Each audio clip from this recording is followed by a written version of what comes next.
Vous vous êtes déjà demandé comment certaines personnes gardent l'esprit vif, même à plus de 80 ans? Si vous avez plus de 70 ans et que vous avez l'impression que votre mémoire n'est plus aussi solide qu'avant, ou si vous souhaitez simplement garder l'esprit aussi clair que dans vos meilleures années, alors vous êtes au bon endroit. Dans cette vidéo, on va explorer ensemble 5 secrets simples mais puissants pour entretenir votre cerveau à tout âge. Pas de pilule miracle, ni de routine compliquée. Ce sont des habitudes faciles à mettre en place, validées par la science, et surtout utilisées par des personnes comme vous, pour rester mentalement alerte bien après la retraite. Restez bien jusqu'à la fin, car le dernier secret est souvent totalement oublié et pourtant, il pourrait bien être la clé pour garder une clarté mentale durable pendant encore 10 ans ou plus. C'est parti. Secret numéro 1. Le pouvoir de la lecture avec intention. L'un des moyens les plus simples pour entretenir votre cerveau, c'est de faire de la lecture une habitude quotidienne. Mais pas seulement pour vous divertir, avec une vraie intention derrière.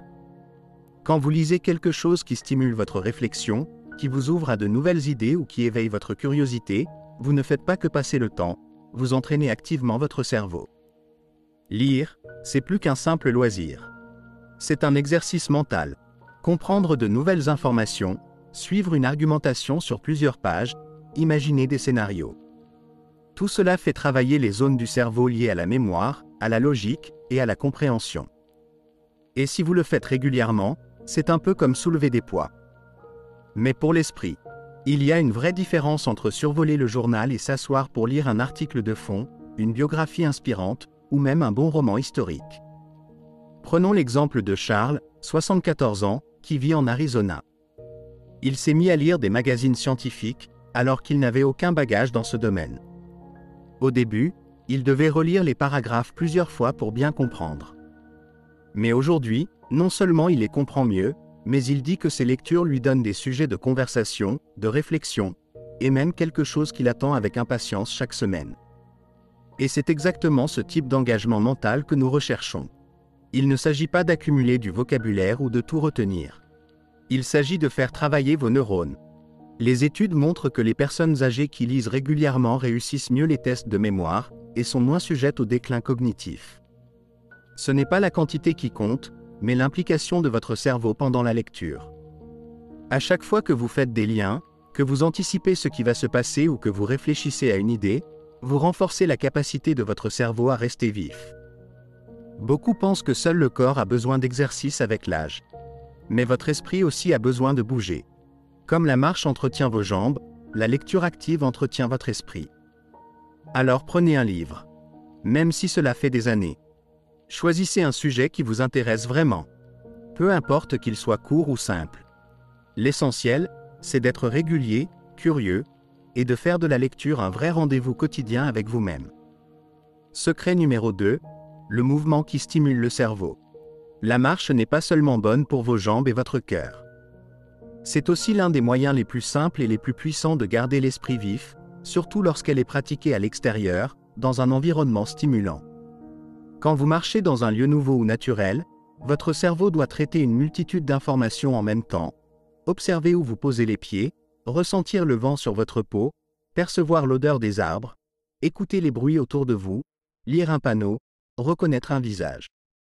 Tout cela active différentes zones du cerveau.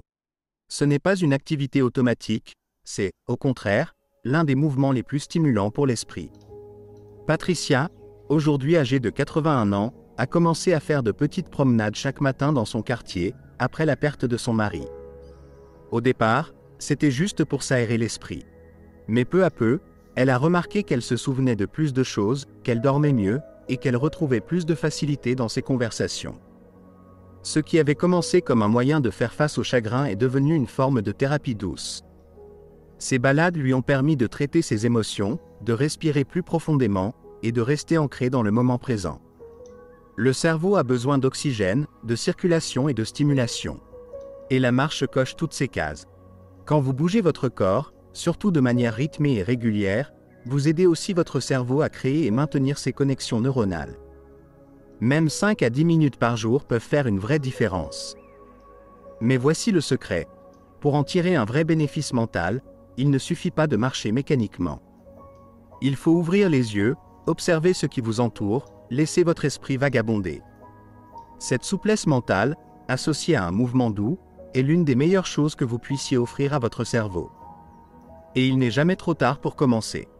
Pas besoin de randonner ou d'aller en salle de sport. Il suffit d'enfiler vos chaussures, de sortir, et de commencer par faire le tour du pâté de maison. Vos jambes vous diront merci, et votre cerveau aussi. Si vous êtes encore là, c'est que ce contenu vous parle. Alors, laissez un petit numéro 2 en commentaire pour me dire que vous êtes toujours avec nous. Et si ce n'est pas encore fait, pensez à vous abonner et à activer la cloche. Votre soutien nous permet de continuer à créer des vidéos utiles, inspirantes et adaptées à votre quotidien. Allez, on continue. Secret numéro 3, l'alimentation qui nourrit l'esprit. Votre cerveau a constamment besoin de carburant. Pas seulement d'informations ou de stimulation, mais de nutriments essentiels pour bien fonctionner, jour après jour. Et après 70 ans, le corps absorbe moins bien certains de ces nutriments. Et c'est souvent le cerveau qui en ressent les effets en premier. C'est pourquoi votre alimentation peut faire toute la différence. Elle peut entretenir votre clarté mentale, ou au contraire, l'émousser peu à peu sans même que vous vous en rendiez compte. L'une des habitudes les plus négligées, quand on parle de santé du cerveau, c'est le choix du petit déjeuner. Beaucoup de personnes sautent ce repas, ou se contentent d'un aliment sucré en pensant « manger léger ». Et pourtant, c'est à ce moment-là que le cerveau a le plus besoin d'être nourri correctement. Prenons l'exemple de Joseph, 76 ans. Pendant des années, il commençait ses journées avec juste une tartine et de la confiture. Il croyait que cela suffisait pour rester en forme. Mais peu à peu, il a commencé à ressentir de la fatigue mentale, des sautes d'humeur, et même des difficultés à trouver ses mots. Son médecin lui a conseillé d'ajouter des aliments riches en oméga 3, comme quelques noix, ainsi qu'un peu de protéines, comme un œuf dur ou une petite poignée de graines. En quelques semaines, Joseph a dit qu'il avait l'impression qu'on avait enlevé un voile dans sa tête. Il se sentait plus clair, plus concentré, plus stable. Certains nutriments agissent comme une huile pour les rouages de votre cerveau. Les oméga 3 renforcent les membranes des neurones. Les antioxydants des fruits rouges réduisent l'inflammation. La vitamine B12, souvent en baisse chez les seniors, est essentielle pour la mémoire. Même un simple verre d'eau le matin peut éviter cette sensation de confusion légère qui vient de la déshydratation, un phénomène très fréquent chez les personnes âgées, sans qu'elles s'en rendent compte. Quand le cerveau est sous-alimenté, il ralentit. Mais quand vous le nourrissez bien, il recommence à briller. Et non, pas besoin de compléments coûteux ou de poudres compliquées. La nature nous offre déjà tout ce qu'il faut, une poignée de myrtilles, quelques amandes, une tranche d'avocat. Ce sont de petits gestes simples, répétés chaque jour, qui agissent comme une assurance pour votre cerveau. Et si vous doutez encore de leur effet, faites le test. Essayez pendant une semaine. Observez comment vous vous exprimez, comment vous vous souvenez des prénoms, comment vous résolvez de petits problèmes. Vous pourriez être surpris par la vitesse à laquelle l'alimentation influence vos capacités mentales. Votre esprit vous parle sans cesse. Mais s'il manque de nutriments, il finit par murmurer, et ces murmures se perdent dans la confusion, l'irritabilité et la fatigue. Nourrissez votre cerveau comme le bijou qu'il est. Et il vous le rendra en restant clair, alerte et fidèle au poste. Secret numéro 4. Tissez un lien social pour renforcer la mémoire. L'un des plus puissants protecteurs d'un esprit vif, ce n'est ni une pilule, ni un jeu de mémoire. Ce sont les autres. Après 70 ans, beaucoup voient leur cercle social se réduire. Les amis déménagent, certains proches disparaissent, et les échanges quotidiens qui faisaient partie de la vie deviennent plus rares. Mais l'isolement a un coût élevé, bien plus qu'on ne l'imagine. Des études l'ont montré à plusieurs reprises, le manque de lien social augmente fortement le risque de déclin cognitif, parfois même plus que certains problèmes de santé physique. Pourquoi ? Parce que la conversation, la connexion humaine, la simple compagnie stimule votre cerveau d'une manière qu'aucune grille de mots croisés ne peut égaler. Prenons l'exemple d'Hélène, 82 ans, qui vit seule depuis plusieurs années. Pour combler le silence, elle laissait la télévision allumée toute la journée. Jusqu'au jour où sa fille lui a proposé de rejoindre un club de lecture dans sa commune. Au début, Hélène a refusé. Trop timide, pas l'habitude. Mais elle a fini par essayer. Et elle ne se doutait pas à quel point son cerveau avait manqué cette dynamique humaine, se souvenir d'un prénom, écouter des avis différents, raconter ses propres idées. En quelques semaines, son moral s'est amélioré, elle retrouvait ses mots plus facilement, et elle s'est même remise à raconter de belles histoires. Le lien social, c'est de la gymnastique mentale. Chaque échange vous fait mobiliser vos souvenirs, comprendre les émotions de l'autre, ajuster vos réponses, tout cela en quelques secondes. C'est un entraînement cérébral que ni les écrans, ni les applications ne peuvent remplacer. Et pas besoin de grandes réunions ou de sorties bruyantes. Un simple coup de téléphone, une promenade avec un voisin, une discussion rapide avec la caissière. Chaque interaction compte. Ces petits moments vous maintiennent connectés au monde, aux autres et à vous-même. Si avec le temps vous avez pris un peu de distance avec les autres, il n'est jamais trop tard pour recréer des liens. Écrivez à un ancien ami. Rejoignez un groupe de loisirs, même en ligne. Et si vous êtes timide, commencez par une seule personne. Pas besoin d'être le centre de l'attention. Il suffit d'être là, d'écouter, d'échanger. Votre cerveau aime la compagnie. Même la compagnie silencieuse. Alors si vous passez plus de temps seul que dans la conversation, plus de temps à regarder qu'à interagir. C'est peut-être le bon moment pour changer un peu. Pas seulement pour votre cœur, mais aussi pour votre esprit. Vous méritez d'être vu, entendu et entouré. Et en cultivant ces liens, vous aidez votre cerveau à rester actif, souple et bien vivant. Si vous êtes encore là, merci de votre attention. Laissez un petit numéro 4 en commentaire pour me dire que vous êtes toujours avec nous. Et si ce n'est pas encore fait, abonnez-vous à la chaîne et activez la cloche. Votre soutien nous permet de continuer à créer du contenu utile, bienveillant et fait pour vous. Allez, on passe à la suite. Secret numéro 5, restez curieux, chaque jour. La curiosité n'est pas qu'un joli trait de caractère. C'est l'un des moyens les plus puissants et les plus sous-estimés pour garder un cerveau bien vivant. Après 70 ans, il est facile de tomber dans une routine. Les mêmes repas, les mêmes émissions, les mêmes histoires. C'est rassurant, mais trop de répétition peut transformer votre quotidien en boucle et votre esprit en couloir sans porte. La curiosité, elle, ouvre ses portes. Elle vous pousse à explorer, à poser des questions, à vous émerveiller. Et chaque fois que vous stimulez votre pensée, ne serait-ce qu'un peu, vous renforcez les circuits de votre cerveau liés à la mémoire, à l'attention et à la résolution de problèmes. Prenons l'exemple de François, 78 ans. Il avait passé toute sa vie dans la même ville, avec les mêmes habitudes, entouré des mêmes amis.